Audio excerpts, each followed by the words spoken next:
ኤሊየት አንደርሰንን ከኖቲንግሃም ፎረስት ማንቸስተር ሲቲ በሪከርድ ዋጋ ማስፈረሙን ተከትሎ የዝውውር ገበያው ተሟሙቃል። በተጫዋቾች የዝውውር ዋጋም ላይ ትልቅ ተጽዕኖን ፈጥሯል የሚሉ መረጃዎች ወጥተዋል። ኤሊየት አንደርሰን የመሃል ሜዳ ተጫዋች ነው። ሌሎች የፕሪሚየር ሊግ ክለቦች አሁንም አዳዲስ ተጫዋቾችን በተለይ ደግሞ በመሃል ክፍላቸው ላይ ዝውውርን መፈጸም ይፈልጋሉ።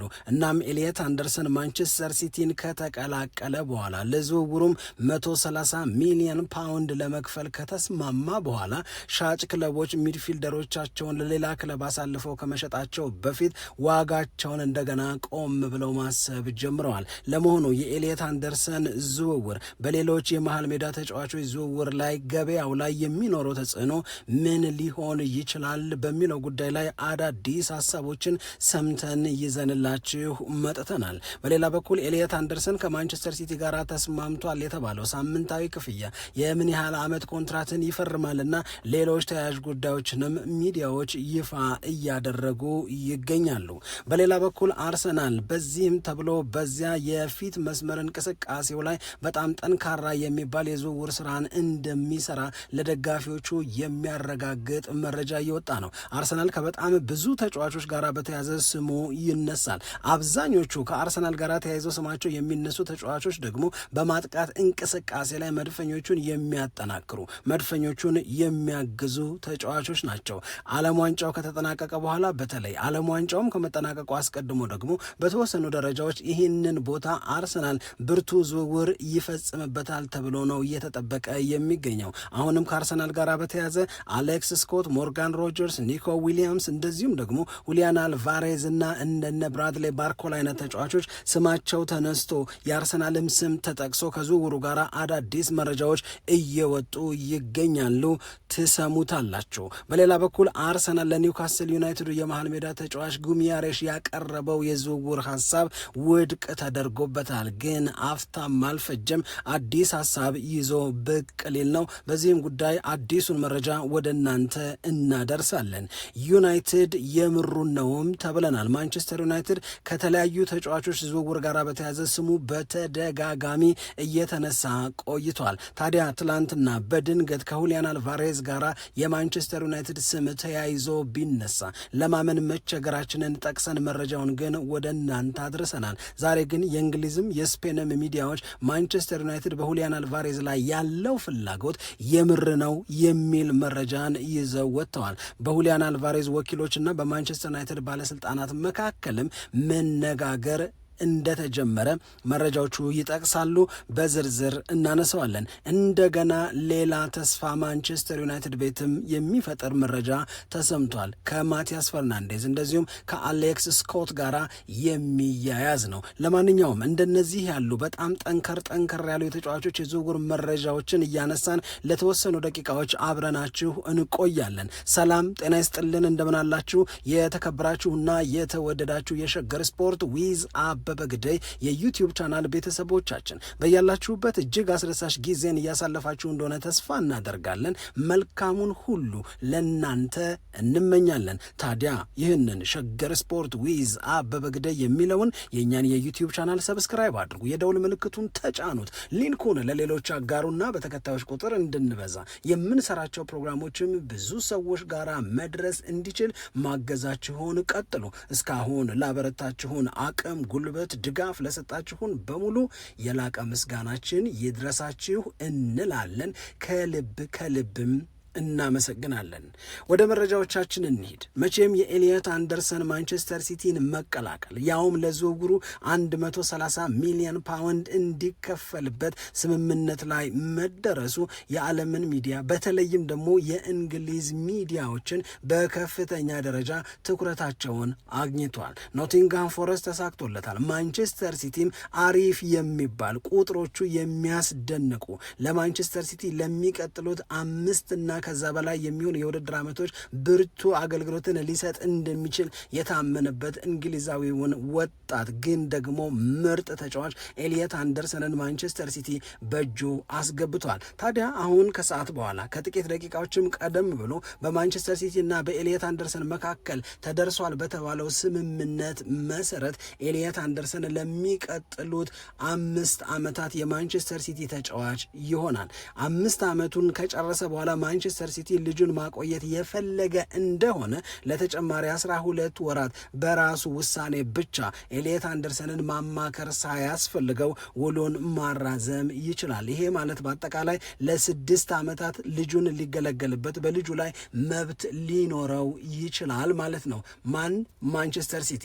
ስለዚህ በእነዚህ የማንቸስተር ሲቲ እና የተጫዋቹ ኤሊየት አንደርሰን የአብሮነት ቆይታ ኤሊየት አንደርሰን ምን ያህል ገንዘብ በሳምንት ይከፈለዋል? እንግዲህ ለኖቲንግሃም ፎረስት የሚከፈለው 130 ሚሊዮን ፓውንድ ነው ተብሏል። በቀጥታ 116 ሚሊዮን ፓውንድ ይከፈለዋል። ከዛ ውጭ ያሉ ክፍያዎች ግን የተጫዋቹን ውጤታማነት በማንቸስተር ሲቲ ቤት የሚያስመዘግባቸውን ስኬቶች መነሻ ያደረገ ተጨማሪ 14 ሚሊዮን ፓውንድ ይኖራል ማለት ነው። ታዲያ ዚ አትሌቲክ ላይ ይህንን እንግሊዛዊ ማንቸስተር ሲቲ ለሚቀጥሉት 5 ዓመታት ወደ 300,000 ፓውንድ የሚጠጋ ሳምንታዊ ደሞዝ ከነ ጉርሻው ከነ ጥቅማ ጥቅሙ ይከፍለዋል ይላል አለ ስምምነታቸውን በተመለከተ። ስለዚህ ለኖቲንግሃም ፎረስት የሚከፈለው ብቻ ሳይሆን ለኤሊየት አንደርሰን ሊደረግለት የተዘጋጀው ሳምንታዊ ክፍያም እጅግ በጣም ከፍ ያለ ነው። ልጁ ጎበዝ ነው። ልጁ ወጣት ነው። ረጅም ጊዜ ማንቸስተር ሲቲ ትልልቅ የሚባሉ ተጫዋቾችን ለምሳሌ በርናርዶ ሲልቫን ሸኝቷል። ሮድሪ ብዙ ላይ ቆይ ይችላል። ሌሎቹም ተጫዋቾች እየተሸኙ እንደነ ኤሊየት አንደርሰን አይነት ተጫዋቾች ያንን ቦታ በአስተማማኝነት እንዲይዙት ነው የሚፈለገው። ለዚህ ነው እስከ 2032 ድረስ ኤሊየት አንደርሰን የማንቸስተር ሲቲ እንዲሆን የተደረገው። ኤሊየት አንደርሰን በአጠቃላይ በእንግሊዝ ፕሪሚየር ሊግ አጠቃላይ በማንቸስተር ሲቲ የእስከዛሬ የዝውውር ሪከርድ ብቻ ሳይሆን አጠቃላይ ለመሃል ሜዳ ተጫዋቾች እስከዛሬ ድረስ በፕሪሚየር ሊጉ ክለቦችም ሆነ በአውሮፓ ትልልቅ ክለቦች ሲከፈል ከምናውቀው በላይ ገንዘብ የተከፈለበት ተጫዋች ሆኗል። ካዚሜሮ 10ኛው ውዱ የመሃል ሜዳ ተጫዋች ነው። 71 ሚሊዮን ዩሮ ነው ለዚህ ተጫዋች ዝውውር የወጣው። ከዛ እንዲህ ያልን ስንሄድ ዚነዲን ዚዳን 9ኛ፣ ቹዋሚኒ 8ኛ፣ አርቸር 7ኛ እንደዚሁም ደግሞ ዲዮንግ 6ኛ ይሆንና ፖግባ፣ ካይሴዶ፣ ዴክላን ራይስ እንደዚሁም ደግሞ ኤንዞ ፈርናንዴዝ እስከ 2ኛ ያለውን ቦታ ይይዛሉ።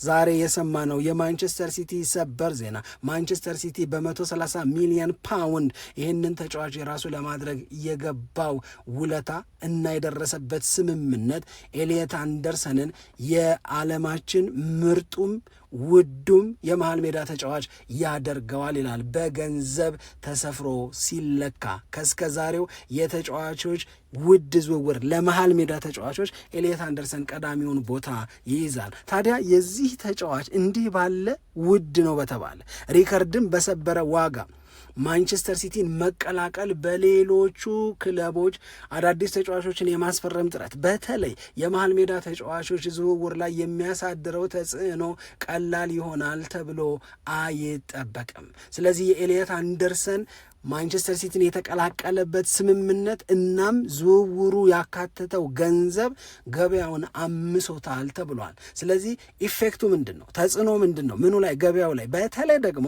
የመሃል ሜዳ ገበያው ላይ ስንል እንግዲህ በጣም ብዙ ክለቦች ራሳቸውን በመሃል ክፍል ለማጠናከር ፍላጎት አላቸው። ያውም በጣም ትልልቅ የምንላቸው አርሰናል፣ ቼልሲ፣ ሊቨርፑል፣ ማን ዩናይትድ፣ ቶተንሃም፣ ራሱ ማንቸስተር ሲቲ እንደገና ኤሊየት አንደርሰንንም ካስፈረመ በኋላ ዝም ይላል ተብሎ አይጠበቅም። ስለዚህ እነዚህ ክለቦች ራሳቸውን ለማጠናከር ከተለያዩ ተጫዋቾች ጋር ስማቸው ይነሳል። አሁን ለምሳሌ ሳንድሮ ቶናሊ፣ ብሩኖ ጉሚያሬሽ፣ ማቲያስ ፈርናንዴዝ፣ አሌክስ ስኮት እነዚህ በዋናነት አሁን ከተቃቀስናቸው የፕሪሚየር ሊጉ ትልልቅ ክለቦች ጋር ስማቸው ተያይዞ የሚነሳ ነው። ስለዚህ እስከ ዛሬ ድረስ ለቶናሊ የሚጠራው ዋጋ እስከ ዛሬና እስካሁኑ አጋጣሚ ድረስ ለሌሎቹም የመሃል ሜዳ ተጫዋቾች የሚጠቀሰው ዋጋ ከኤሊየት አንደርሰን ዝውውር በኋላ በዛው ባለበት ይቀጥላል ወይንስ ደግሞ እንዲህ ባለ ዋጋ ማልሸጥም የሚል የአቋም ቅያሪ ይኖራል ነው። ለምሳሌ ሳንድሮ ቶናሊን እንውሰድ። ሳንድሮ ቶናሊ ቶተንሃም ሆትስፐርስን የመቀላቀል እድሉ በጣም ሰፊ ነው። ቶተንሃም ሆትስፐርስ አዲሱ የፕሪሚየር ሊጉ ጉልበተኛ ሆኗል። የገንዘብ አቅሙ ጥሩ ነው። በነገራችን ላይ የፋይናንስ ኤክስፐርቶች ቶተንሃም ሆትስፐርስ ከዚህ ከፒኤስአር ወይም ፕሮፊት ኤንድ ሰስተናቢሊቲ ሩል ከሚባለው ጋራ ምንም የሚያሰጋው ነገር ስለሌለ በዚህ ክረምት ለተጫዋቾች ዝውውር የፈለገውን ያሻውን የማውጣት ነፃነት አለው።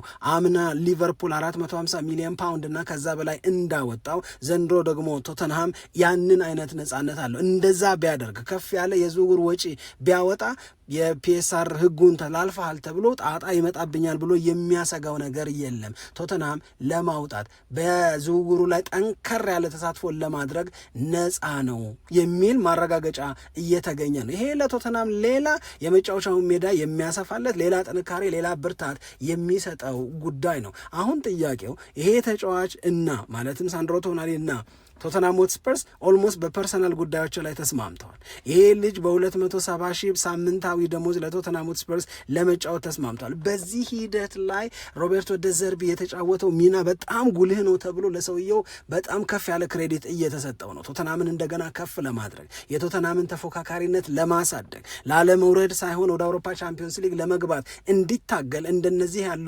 ወሳኝና ትልልቅ ዝውውሮችን ማድረግ በጣም ጠቃሚ ነው ተብሏል። ስለዚህ አሁን የኤሊየት አንደርሰንን ዝውውር ዋጋ ከተሰማ በኋላ በሻጩ በኒውካስል ዩናይትድ በኩል የሚኖር እንደገና የሀሳብ ክለሳ ከሌለ በስተቀረ ለዚህ ልጅ በድምሩ እስከ 90 ሚሊዮን ፓውንድ ሊያስወጣው ይችላል። ይህንንም ለማድረግ ደግሞ በቶተንሃም በኩል ዝግጁነት አለ ነው የሚለው መረጃው። ስለዚህ ይህንን የሳንድሮ ቶናሊን ወደ ቶተንሃም ሆትስፐርስ የመሄድ ነገር ሊያውክ ሊረብሽ የሚችለው ነገር አሁንም ማንቸስተር ሲቲ በዚህ ተጫዋች ላይ ፍላጎት ያለው መሆኑ ነው። ይሄንንም እንደዚሁ በቀላሉ ልናየው የምንችላለን። ምክንያቱም የማንቸስተር ሲቲ ጉልበት የማንቸስተር ሲቲ አቅም በጣም ፈርጣማ ነው በገንዘብም ቢለካ። በሌላ በኩል ማንቸስተር ሲቲ ይፈልግሃል ሲባሉ አሁን ክለቦች በጣም ኮምፒቲቲቭ ስለሆነ በትልልቅ ውድድሮች ላይ ትልቅ ውጤት ለማምጣት ቀዳሚ እጩ ስለሆነ ሰፊ ይላሉ። ፍላጎታቸው በጣም ጠንካራ ነው የሚሆነው። ማንቸስተር ሲቲ ይከፍላል። ማንቸስተር ሲቲ በእግር ኳስ ህይወታቸውም ላይ ትልቁን ደረጃ ለመቆናጠጥ የሚያግዝ ከፍ ያለ በጣም ያደገ ትልቅ የሆነ ፕሮጀክት ያለበት ክለብ ነው። ስለዚህ ይሄ በሳንድሮ ቶናሊ በኩል አንድም ስምምነት ላይ ተደርሷል፣ 2 ገንዘብ ተጠቅሷል፣ 3 ኒውካስል ዩናይትድ ይህንን ልጅ አሳልፎ ለመስጠት ፈቃደኛ ነው። የአርሰናልንና የጉሚያሬሽን ጉዳይ ደግሞ እናንሳ። አርሰናልና ጊሜያሬሽ እንግዲህ ይሄንንም ተጫዋች ከኒውካስል ዩናይትድ ነው የሚወስደው አርሰናል። ጊሜያሬሽ ለምንድን ነው ከነ ኤሊየት አንደርሰን ከነ ሳንድሮ ቶናሊ ይልቅ በነ አርሰናል ይሄንን ተጫዋች መግዛት እንፈልጋለን 60 ሚሊዮን ፓውንድ እንክፈላችሁ የተባለው? ለምንድን ነው የጊሜያሬሽ ዋጋ ያነሰው? አላነሰባችሁም ወይ? ምክንያቱም ለማቲያስ ፈርናንዴዝ የሚጠራውን እየሰማን ነው፣ ለአሌክስ ስኮት የሚጠራውን እየሰማን ነው፣ ለቶናሊም እንደዚሁም ደግሞ ለኤሊየት አንደርሰን። ስለዚህ ይሄ ልጅ ከነዚህ ሁሉ ተጫዋቾች ያነሰ ስለሆነ ሳይሆን 2 መሰረታዊ ምክንያቶች አሉ። የመጀመሪያው ምክንያት የሚሆነው እድሜው 29 መሆኑ ነው። ከዚህ በኋላ ጊሜያሬሽን የሚያስፈርም ክለብ ለምሳሌ አርሰናል ተሳክቶለት የሚያስፈርም ከሆነ ይሄንን ልጅ መልሼ ሸጠዋለሁ የሚልበት እድል የለም። 29 ነው እድሜው። ስለዚህ ከዚህ በኋላ የ4 ዓመት ኮንትራት እንኳን ልስጥ ቢል 33 ነው የሚሆነው። ስለዚህ ጊሜያሬሽ ምናልባት የመጨረሻ የሚባለውን ትልቅ ዝውውር ነው ሊያደርግ የሚችለው ተሳክቶለት መድፈኛ የሚሆን ከሆነ። ሁለተኛው በኒውካስል ዩናይትድ እና በጊሜያሬሽ መካከል ያለው የውል ስምምነት 2 ዓመት ብቻ ነው የቀረው። ይሄ ልጅ ከኒውካስል ዩናይትድ ጋር ውሉን የማያራዝም ከሆነ ለኒውካስል ዩናይትድ ለመሸጥ ይህን ልጅ ትክክለኛው ዓመት አሁን ነው፣ ይህ የክረምት የተጫዋቾች የዝውውር መስኮት። አለበለዚያ የውድድር ዓመቱ ከተጀመረና ካለቀ በኋላ በሚቀጥለው ጊዜ ይህን ልጅ በ20 እና በ25 ሚሊዮን ፓውንድ የሚወስድለትም አያገኝም። ምክንያቱም ለፍሪ ኤጀንትነት የበለጠ እየቀረበ ይመጣል። እነዚህ 2 ምክንያቶች ናቸው እንጂ በመሃል ክፍል ጉብዝና፣ በውጤታማነት፣ በሚሰጠው ድንቅ አገልግሎት ጊሜያሬሽ ከማንም የሚያንስ ሆኖ አይደለም። የዕድሜ ፋክተር እና ውሉ ሊያበቃ መሆኑ ኒውካስል እንደ ልቡ እንዳይጫወት ያደርገዋል። እንደዛም ሆኖ ግን አርሰናል በቀጥታ ኒውካስል ዩናይትድን እስካሁን ድረስ በዚህ ተጫዋች ዙሪያ አላነጋገረም። ያደረገው ነገር ምንድን ነው? ጊማሬሽን በተመለከተ በሶስተኛ ወገን ወይም እነሱ ኢንተርሚዲየሪስ የሚሏቸው አሉ። እነዚህ በቃ ደላላ በለው፣ በደላላ በኩል የዚህን ተጫዋች ዝውውር ማጠናቀቅ እፈልጋለሁ፣ ለተጫዋቹ ዝውውር ይህንን ያህል ለመክፈል ዝግጁ ነኝ የሚል መልእክት ላከ እንጂ አርሰናል በቀጥታ ለኒውካስል ዩናይትድ ሰዎች ያቀረበው ሄዶም የተነጋገረው ነገር የለም። ለነዚህ አርሰናል ለላካቸው ሶስተኛ ወገን ተብለው ለሚጠሩ ሰዎች ኒውካስል ዩናይትድ ወዲያው ነው 60 ሚሊዮን ፓውንድ የሚለውን በፍጹም እንደማይቀበለው ይሄም ደግሞ ልክ ያልሆነ ዋጋ ነው ብሎ እንደሚያምን የመለሰው። አርሰናልም የዋዛ አልሆነም። ይህንን አይነት ሪጀክሽን ወይም ደግሞ በኒውካስል ዩናይትድ በኩል ተቀባይነት ያጣውን ጥረቱን ተከትሎ ወዲያው ሁለተኛ የሚለውን የተሻሻለውን ገንዘብ ለማቅረብና ጊማሬሽን ለራሱ ለማድረግ እንቅስቃሴ ማድረግ ጀመረ። ይሄኛው ጅማሮ ምን ያህል የገንዘብ ጭማሪ ያለው? አርሰናል አሁንም በሶስተኛ ወገን በኩል ነው ወይ መልእክቱን የሚልከው ወይንስ ደግሞ ራሱ ሄዶ የኒውካስል ሰዎች ጋር መነጋገር መደራደር ይጀምራል የሚለው የታወቀ ነገር የለም። እውነት ለመናገር ኒውካስል ዩናይትድ መጀመሪያ ላይ ጊማሬሽን እስከ 60-65 ሚሊዮን ፓውንድ ብሸጠው የሚል ነው። በምን ምክንያት? ቅድም በጠቀስነው የዕድሜና ውል ዘመኑ እያበቃ ያለ ተጫዋች በመሆኑ ምክንያት። አሁን ግን ኤሊየት አንደርሰን ዝውውርን ተከትሎ ከፍ ያለ እኮ ብጠራ የሚወስድልኝ አለ የሚል አይነት ስሜት ይዟል ብለው እነ ስካይ ስፖርትስ ያሙታል። ጊማሬሽን ለማግኘት ግን አርሰናል የእውነትና ከፍ ያለ ፍላጎት አለው። በእነ ማቲያስ ፈርናንዴዝ ዙሪያ ምን ነገር ሰማን? ማቲያስ ፈርናንዴዝ ሌላው የዚህ ክረምት ዋነኛ መነጋገሪያ የሆነ ተጫዋች ነው። የዌስትሃም ዩናይትድ ተጫዋች ከዌስትሃም ጋር አብሮ ወደ ሻምፒዮንሺፕ የወረደ ነገር ግን ደግሞ አሉ የሚባሉ ክለቦች በሙሉ የፈለጉት አይናቸውን ያሳረፉበት ጉብዝናውን የመሰከሩለት ነው። ማንቸስተር ዩናይትድ መጀመሪያ ይህንን ልጅ እስከ 65 ሚሊዮን ፓውንድ ማግኘት የሚችልበት እድል አለ ይል ነበር። አሁን ግን ለተጫዋቹ 85 ሚሊዮን ፓውንድ የሚጠይቀው ዌስትሃም ዩናይትድ ይሁን እከፍላለሁ የሚል ቶተንሃም አለ። ስለዚህ ይህንን የቶተንሃምን ሀሳብ ከሰማ በኋላ ማንቸስተር ዩናይትድ መጀመሪያ እንዳቀደው ይሆናል ብሎ እንዳመነው በ65 ሚሊዮን ፓውንድ እንደማያገኘው አሁን አውቋል፣ አሁን አረጋግጧል። ስለዚህ ማንቸስተር ዩናይትዶች የተቀየረ ሀሳብ ይዘው መቅረብ ይገደዳሉ በሁለት ምክንያት። አንድ ቶተናም በመግባቱ፣ ሁለት ኤሊየት አንደርሰን የተሸጠበትንም ነገር ከግምት ውስጥ ያስገባሉ። መቻጎል አይጠበቅብኝም፣ ረጋ ብዬ የዚህን ተጫዋች ዝውውር ለእኔ ይበልጥ በሚጠቅመኝ ዋጋ ማከናወን እችላለሁ ነው። አሁንም ግን ለማንቸስተር ዩናይትድ ተስፋ ሰጪ ተብሎ የተነገረው በእነ ስካይ ስፖርትስ ጭምር ይፋ የወጣው መረጃ የሚያረጋግጠው ይሄ ተጫዋች ማቲያስ ፈርናንዴዝ ከቶተንሃምና ከማንቸስተር ዩናይትድ ቢባል አሁንም የማንቸስተር ዩናይትድ ተጫዋች መሆንን አሁን ድረስ ቅድሚያ ይሰጠዋል። ቶተንሃም ማንቸስተር ዩናይትድ ከተዘናጋ ማንቸስተር ዩናይትድ እሱን የማስፈረም ጠንካራ ጥረት ማድረግ ላይ ቸልተኛ ከሆነ ቶተንሃምን ብቀላቀል ደስ ይለኛል አለ እንጂ በምርጫ ከሆነ ከገሌና ከገሌ ከቶተንሃምና ከዩናይትድ ቢባል ዩናይትድን ይመርጣል ነው ትልቁ ጥያቄ። ዩናይትድ እንደ ቶተንሃም ይሁን ብሎ 85 ሚሊዮን ፓውንድ ለዚህ ተጫዋች ዝውውር ይከፍላል ወይ የሚል ነው። ቶተንሃም ይሁን ብሏል። ማንቸስተር ዩናይትድ ይህንን አላለም። የዌስትሃምን ስምምነት ማግኘት ለማንቸስተር ዩናይትድ ከበድ ይላል። ምክንያቱም ቶተንሃም ለዌስትሃም ዩናይትድ በጆሮው የነገረው ከፍ ያለ ገንዘብ ነው። በማንቸስተር ዩናይትድ እና በቶተንሃም መካከል ቢያንስ የ20 ሚሊዮን ፓውንድ ልዩነት አለ በማቲያስ ፈርናንዴዝ ዝውውር ዙሪያ። ግን ለማንቸስተር ዩናይትድ አሁንም የሚሰማው አሪፍ ነገር ነው። የሚሰማው አሪፍ ነገር ምርጫ ከሆነ ማንቸስተር ዩናይትድን ወይስ ቶተንሃምን ቢባል ማቲያስ ፈርናንዴዝ ማንቸስተር ዩናይትድን ይላል። ይሄንን በእርግጠኝነት እንናገራለን ብለዋል። አሌክስ ስኮትንም በተመለከተ እንደዚሁ ስካይ ስፖርትስ መረጃውን ይዞ ወጥቷል። አሌክስ ስኮትን ለማስፈረም ከበርንመዝ በዚህ ሰዓት ላይ ግንባር ቀደም ናቸው የሚባሉት ወይም ፊት መሪ ናቸው የሚባሉት አርሰናልና ማንቸስተር ዩናይትድ ናቸው። ይሄ ልጅ በእርግጥ በማቲያስ ፈርናንዴዝ፣ በኤሊየት አንደርሰን፣ በሳንድሮ ቶናሊ፣ በጉሚያሬሽ በምንላቸው ተጫዋቾች ደረጃ አይደለ ይሆናል። ለዛ ነው ዋጋውም ትንሽ ዝቅ የሚለው። ነገር ግን የዚህ ተጫዋች ጉብዝና ግን ለምሳሌ ባለፈው የ2025/26 የውድድር ዓመት የፕሪሚየር ሊጉ ምርጥ ወጣት ተጫዋቾች ሲመረጡ እጩ እስከነበሩ ተጫዋቾች መካከል አንደኛው አሌክስ ስኮት ነው። የእውነት ለመናገር በጣም በጣም በጣም ድንቅ አገልግሎትን ለበርንመዝ ሰጥቷል። በርንመዝ 6ኛ ደረጃን ይዞ በማጠናቀቅ ውስጥ ትልቅ አስተዋጽኦ የነበረው ተጫዋች ነው። ስለዚህ ይሄ አሌክስ ስኮትን ለማስፈረም በዋናነት በአርሰናልና በማንቸስተር ዩናይትድ መካከል ነው ፉክክር ይደረጋል ተብሎ የሚጠበቀው። ማንቸስተር ዩናይትድ ይህንንም ተጫዋች የማግኘት የተሻለ እድል አለው ካልተዘናጋ፣ ፈዞ አሁንም በሌሎች ክለቦች ቅድሚያ ካልተወሰደበት። ነገር ግን አርሰናል አሁንም ራስን ከማጠናከር አንጻር ሞርጋን ሮጀርስን የራሱ እንደሚያደርግና የአርሰናል የክረምቱ ዋና ታርጌት ሞርጋን ሮጀርስን ማስፈረም ነው። ሞርጋን ሮጀርስን ለማስፈረም ከዓለም ዋንጫው በፊት የሚሆንለት ከሆነ ይሆናል። ነገር ግን የአርሰናሎች ችግር የዓለም ዋንጫው አንዴ ይጠናቀቅና ነገሩን ቶሎ ብለን ራፓፕ እናረጋለን ወይም ደግሞ እንጠቀልላለን እንጨርሳለን የሚል አቋም እና መደምደሚያ ላይ ደርሰዋል። ሞርጋን ሮጀርስም የአርሰናል ተጫዋች ለመሆን ዝግጁ ነው፣ ፍላጎትም አለው። ምርጫውም መድፈኞቹን መቀላቀል ነው። አስቶን ቪላ ይህን ልጅ አለመሸጥ ይፈልጋል። የሚሸጥ ከሆነ ደግሞ 100 ሚሊዮን ፓውንድ ሊከፈለኝ ይገባል አቋሙ ነው። ሌላ አንዳንድ ነገሮችን እናንሳ። አንድ የምናነሳው ነገር የማንቸስተር ዩናይትድ ሁሊያን አልቫሬዝን የመፈለግ ጉዳይ ነው። ማንቸስተር ዩናይትድ ሁሊያን አልቫሬዝ ላይ ያለው ፍላጎት የእውነት ነው፣ በቃ የእውነት ነው ብለዋል። አሁንም ዛሬ አሁን ከጥቂት ደቂቃዎች በፊት የሚወጡት መረጃዎች ዩናይትድ እዚህ ተጫዋች ላይ ያለው ፍላጎት የእውነት ነው፣ የምር ነው። የምርም ስለሆነ ነው የተጫዋቹን ወኪሎች የሚያነጋግር። አሁን ፈተና የለውም ማለት አይደለም፣ ወይም ውጣ ውረድ የለውም ማለት አይደለም፣ አያስቸግርም ማለት አይደለም። የሚያስቸግሩ ይሆናሉ ተብሎ የሚጠበቁ ነገሮች መካከል አንደኛው ተጫዋቹ ራሱ ባርሴሎናን የሚፈልግ መሆኑ ነው።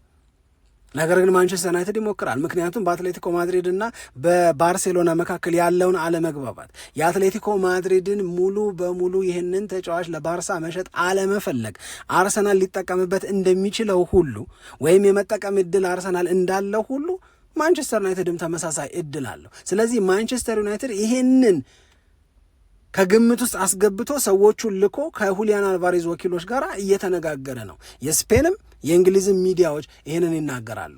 ይህንን ሐሳብ መፈጸም ሩቅ ሊመስል ይችላል። ይህንን ሐሳብ ተግባራዊ ማድረግ በጣም ከባድ እና ፈታኝ ሊሆን ይችላል።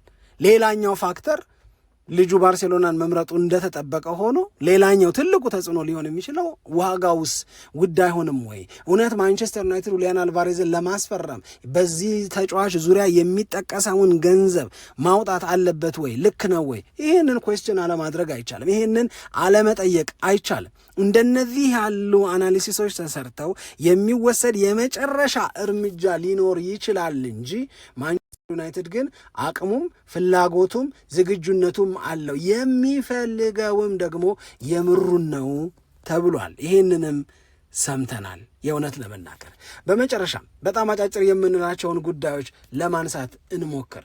አንደኛው ምንም ጥርጥር የለውም ቹዋሚኒን ማግኘት በሚቻልበት ሁኔታ ላይ ማንቸስተር ዩናይትድ ስራውን እየሰራ ጉዳዩንም አጥብቆ የያዘው መሆኑን ሰምተናል። ከዛ በተጨማሪ ደግሞ የማንቸስተር ዩናይትድ እና የብሩኖ ፈርናንዴዝ ጉዳይ አሁን ያበቃ ነው። ብሩኖ ፈርናንዴዝን በተመለከተ የዩናይትድ ደጋፊዎች ምንም ስጋት ሊገባቸው አይገባም፣ ብሩኖ ፈርናንዴዝ ከማንቸስተር ዩናይትድ ጋር ይቆያል የሚል ማረጋገጫም ወጥቷል።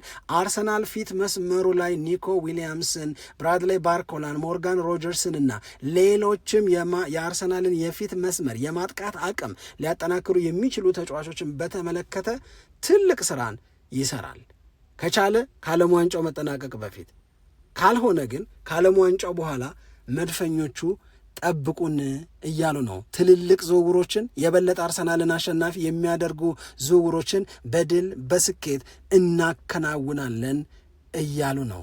እኛም የሚሆነውን እናያለን። ደግሞም ከስር ከስር እየተከታተልን መረጃዎችን ወደ እናንተ ማድረሳችንን እንቀጥላለን። ከእናንተ የምንጠብቀው ይህንን የእኛን ቻናል ሰብስክራይብ እንድታደርጉ የደውል ምልክቱን እንድትጫኑና ሊንኩን ለሌሎች እንድታጋሩ ነው። ድጋፋችሁ ያበረታናልና በጣም እናመሰግናለን። ሰላም ለእናንተ ይሁን። ኢትዮጵያ ለዘለዓለም ትኖር።